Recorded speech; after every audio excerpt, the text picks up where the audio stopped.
दोस्तों RRB NTPC 2025 में ये श्रृंखला का प्रश्न पूछा गया। ये देखिए, आपको प्रश्नवाचक चिन्ह की जगह बताना था क्या आएगा। अगर आप दोस्तों देख रहे होंगे 901 में से माइनस का 1 किया गया तो 900 आया, फिर इसके बाद माइनस का 3 किया गया तो 897 आया, फिर माइनस का 5 किया गया तो 892 आया, फिर इसके बाद दोस्तों माइनस का 7 किया गया 885 आया। अब आगे दोस्तों माइनस का 9 करेंगे तो 876, इसका बिल्कुल करेक्ट ऑप्शन हो जाएगा चौथा। दोस्तों आरआरबी एनटीपीसी 2025 में यह प्रश्न पूछा गया, सचिन का वेतन पहले 16% घटाया गया और बाद में 10% बढ़ा दिया गया और उसका अंतिम वेतन शुरुआती वेतन की तुलना में कितने प्रतिशत कम था बताना था। तो दोस्तों इक्विवेलेंट परसेंटेज से ये क्वेश्चन सॉल्व हो जाएगा। पहले कितने प्रतिशत घटाया गया, माइनस का 16 करना है, फिर बढ़ाया गया तो प्लस का 10 हो जाएगा, प्लस माइनस 16 गुणा प्लस का 10/100। इसे हल करेंगे आंसर मिलेगा, ये हो जाएगा माइनस का 6, ये हो जाएगा माइनस का 1.6, तो ये हो जाएगा दोस्तों माइनस का 7.6%। माइनस का मतलब टोटल कम हुआ है, तो तीसरा ऑप्शन बिल्कुल करेक्ट होगा। एक बुक सेल्फ का अंकित मूल्य 3100 है, जो क्रय मूल्य से 25% अधिक है। इसे अंकित मूल्य पर 12% की छूट पर बेचा जाता है, तो लाभ प्रतिशत बताना था। हमने दोस्तों मान लिया कॉस्ट प्राइस जो है बुक सेल्फ की वो है 100 रुपया, तो मार्क प्राइस क्या हो जाएगा, 25% अधिक है क्रय मूल्य से, 125 रुपया मार्क प्राइस हो जाएगा। इसे अंकित मूल्य पर 12% की छूट पर बेचा गया, तो सेलिंग प्राइस क्या हो जाएगा, जो अंकित मूल्य 125 का 12% छूट का मतलब हो गया 100 - 12, 88% मूल्य ही लिया गया। तो 25 पंजे 125, 25 चौकू 100, 4 से ये कट जाएगा तो 22 आएगा। 22 पंजे 110 रुपए जो था सेलिंग प्राइस था, कॉस्ट प्राइस था 100 रुपया, तो प्रॉफिट कितना हो जाएगा, 110 - 100 बराबर 10% का जो है उसे प्रॉफिट होगा। तीसरा ऑप्शन करेक्ट है। दोस्तों आरआरबी एनटीपीसी 2025 में आपसे यह प्रश्न पूछा गया, यदि 17,700 रुपए को 2 वर्ष के लिए 4% वार्षिक ब्याज दर पर जमा किया जाता है, तो वार्षिक रूप से संयोजित चक्रवृद्धि ब्याज और साधारण ब्याज के बीच अंतर बताना था। 2 वर्षों के लिए अंतर दोस्तों डिफरेंस बराबर क्या होता है, R/100 का होल स्क्वायर गुणा मूलधन। इसमें देखिए डिफरेंस आपको निकालना था, R दिया हुआ था 4, 4 का स्क्वायर 16 हो जाएगा, 16/100 का स्क्वायर गुणा मूलधन दिया हुआ था 17,700। इसे आप हल करेंगे तो इजीली आपको आंसर मिल जाएगा। 16 गुणा 1.77 ये आएगा 28.32 रुपया। तीसरा ऑप्शन बिल्कुल करेक्ट हो जाएगा। दोस्तों आरआरबी एनटीपीसी 2025 की हर शिफ्ट में डेटा बदल के ये प्रश्न पूछा जा रहा है। एक विक्रेता ने 1 रुपए में 6 नींबू खरीदे, 1 रुपए में उसने 6 नींबू खरीदे, तो 1 नींबू की कीमत क्या है, 1/6 रुपया लागत मूल्य हो गया। अब सेलिंग प्राइस क्या हो जाएगा, 100% लाभ पे बेचा, मतलब कॉस्ट प्राइस का 200% ये सेलिंग प्राइस हो जाएगा। 00 से 00 कैंसिल आउट, 2 3 6, तो सेलिंग प्राइस हो जाएगा 1 नींबू का 1/3 रुपया। तो 1 रुपए में उसने कितने नींबू बेचे होंगे, 1/3, अर्थात 3 नींबू उसने बेचे होंगे। दोस्तों आरआरबी एनटीपीसी 2025 में आपसे यह प्रश्न पूछा गया, एक पाइप टैंक को 21 मिनट में भर सकता है, जबकि दूसरा पाइप पूरी तरह से भरे टैंक को 24 मिनट में खाली कर सकता है। यदि दोनों पाइपों को खाली टैंक में एक साथ खोल दिया जाए तो टैंक को 1/4 भरने में कितना समय लगेगा। दोस्तों हम सबसे पहले टैंक को पूरा भरने में कितना समय लगेगा वो निकाल लेते हैं, टाइम टी। जो पाइप भर रहा है वह कितने मिनट में भर रहा है, 21 मिनट में।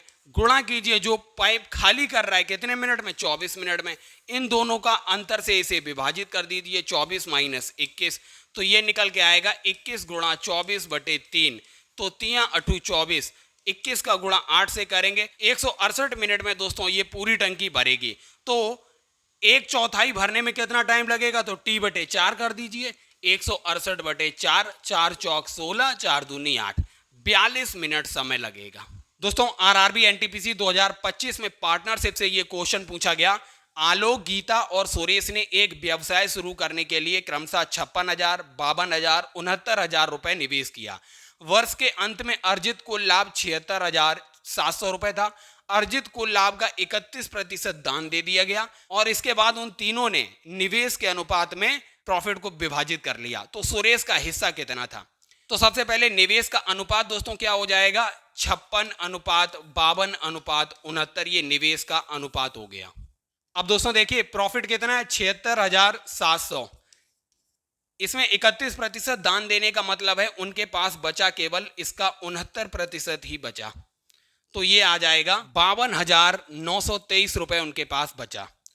अब आपसे पूछा गया सुरेश को कितना हिस्सा मिला, तो सुरेश को कितना हिस्सा मिलेगा? सुरेश ने निवेश किया था 69,000, तो 69/56 प्लस 52 प्लस 69 गुणा 52,923। जब आप इसे हल करेंगे तो आपको मिलेगा 20,631 रुपए सुरेश को मिले। एक जो धन है वह 6400 रुपए 2 वर्ष में हो जाता है और 8100 रुपए 4 वर्ष में हो जाता है। तो आपको पता करना है कि रेट ऑफ इंटरेस्ट क्या है। दोस्तों अगर हम इस 6400 को मूलधन मान लें और 8100 को टोटल अमाउंट मान लें ब्याज सहित, तो इनके बीच वर्ष कितने हैं? 2 से 4 वर्ष का मतलब टी की वैल्यू 2 वर्ष हो जाएगी। अब आपको अमाउंट का फॉर्मूला पता है, मूलधन गुणा 1 प्लस आर बटे 100 की पावर एन। इसी में रख दीजिए। अमाउंट क्या है? 8100। मूलधन को इसके नीचे ले आइए, 6400 हो जाएगा, बराबर 1 प्लस आर आपको निकालना था, इसकी पावर 2। दोस्तों ये क्वेश्चन आपसे एसएससी 2005 में पूछा गया। 4 + 3√3 अपॉन √7 + 4√3, जहां पर √3 की वैल्यू 1.732 दी गई थी। अगर दोस्तों आप इसे अप्रोक्सीमेशन से करेंगे तो भी आपको आसानी से आंसर मिल जाएगा। √3 को अगर हटा भी दें तो 4 और 3 हो जाएगा 7, और नीचे अगर √3 को हटाएंगे तो 7 और 4 11, मतलब अंडर के अंदर 11। तो अगर हम इसको अप्रोक्सीमेट 7/3 लिखेंगे तब भी ये 3 दूनी 6, लगभग 2 पॉइंट समथिंग आ रहा है। यहां देखेंगे 0.023 है, यहां देखिए 0.464 है, और डी ऑप्शन में इसके 3.023 है। इसका मतलब 2 पॉइंट समथिंग जो ऑप्शन है केवल सी ऑप्शन में था। आप इसे अप्रोक्सीमेशन से भी हल कर सकते थे। दोस्तों ट्रिग्नोमेट्री से चाहे एनटीपीसी हो या ग्रुप डी हो, हर जगह क्वेश्चन पूछा जा रहा है। आप दोस्तों अगर देखेंगे ये cos square 22 plus cos square 68, cos square 68 की जगह sin स्क्वायर 22 भी लिखा जा सकता है। ऐसे ही दोस्तों यहाँ देखिए तो sin स्क्वायर 68 को cos स्क्वायर 22 भी लिखा जाएगा। ऐसे ही दोस्तों यहाँ आप देखिए माइनस अगर कॉमन ले लेंगे तो यहाँ प्लस हो जाएगा। sin 74 को cos 16 भी लिख सकते हैं, तो ये क्या हो जाएगा? cos स्क्वायर 16 हो जाएगा। sin square 16 plus cos square 16 क्या हो जाएगा? 1 हो जाएगा। ऐसे ही cos square 22 plus sin square 22 1 हो जाएगा। sin square 22 plus cos square 22 1 हो जाएगा। ये क्या हो गया? 1/2 माइनस 1, तो क्या आएगा? माइनस का 1/2 इसका करेक्ट ऑप्शन होगा। दोस्तों आरआरबी एनटीपीसी 2025 में ये प्रश्न पूछा गया। आपको दोस्तों माध्य ज्ञात करना था। ये देखिए दोस्तों x है और ये फ्रीक्वेंसी f है। तो आपको क्या करना है माध्य निकालने के लिए? सिग्मा f गुणा x, मतलब इन दोनों का गुणा करना है और सबको जोड़ लेना है और डिवाइड कर देना है फ्रीक्वेंसी से। दोस्तों देखिए हमने सिग्मा fx की वैल्यू निकाली है, 14,092 आई है, और सिग्मा f अर्थात फ्रीक्वेंसी का सम किया है वो 271 है।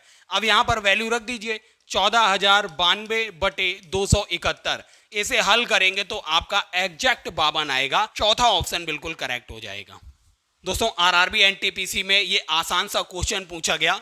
5 व्यक्तियों की आयु वर्षों में 20, 30, 35, 40 और 45 दी गई है। वर्ष में औसत आयु की गणना आपको करनी थी।